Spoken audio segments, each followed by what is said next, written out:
Tez-tez ağrı kəsici dərman içmək böyrəkləri necə məhv edir? Xüsusən təzyiqiniz aşağıdırsa, yaşınız çoxdursa, yaxud da ki, böyrək xəstəliyiniz varsa, diabet və yüksək təzyiqdən əziyyət çəkirsinizsə, hər ağrı kəsici dərmanı aptekdən alıb içmək olmaz. Niyə? Çünki bu dərmanlar böyrəyə gedən qanı azaldır.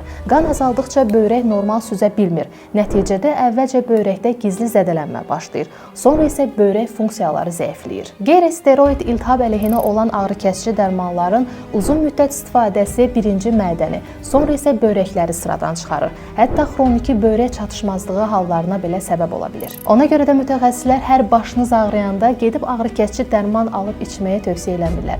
Özəlliklə yanaşı sağlamlıq problemləriniz varsa, həkim məsləhəti olmadan çalışın ki, ağrı kəsici içməyəsiniz. İndi də gələk böyrəklərimizə. Onları necə qoruyaq? Gün ərzində 2 litr su için, sidiyi çox saxlamayın, duzlu qidalardan uzaq durun və hərəkət eləyin. Böyrəklərinizi təbii yolla qorumaq istəyirsinizsə, bitki tərkibli Diurenes tabletlərindən istifadə edə bilərsiniz. Diurenes bildirim ki, dərman deyil, qida əlavəsidir. Tərkibində qızıl çətir otu, levistik kökü və rozmarin yarpaqlarının ekstratı var. Bu bitkilər böyrəyin qan dövranını yaxşılaşdırır, işini asanlaşdırır, iltihabı və spazmları götürür, təbii südü qovucu təsir göstərir, bədəndə yığılıb qalmış mayeni qovur və şişkinliyi də azaldır. Diurenesi 12 yaşdan yuxarı uşaqlara, hətta hamilə qadınlara da istifadə eləmək olar, çünki təhlükəsiz məhsuldur. Bu məhsul şəkər və ürək xəstələrinə xüsusilə faydalıdır. Bir ay müddətində gündə 2 dəfə bir tablet qəbul etməyiniz kifayətdir. Poşt istehsalı Diurenes tabletlərini bütün apteklərdən əldə edə bilərsiniz.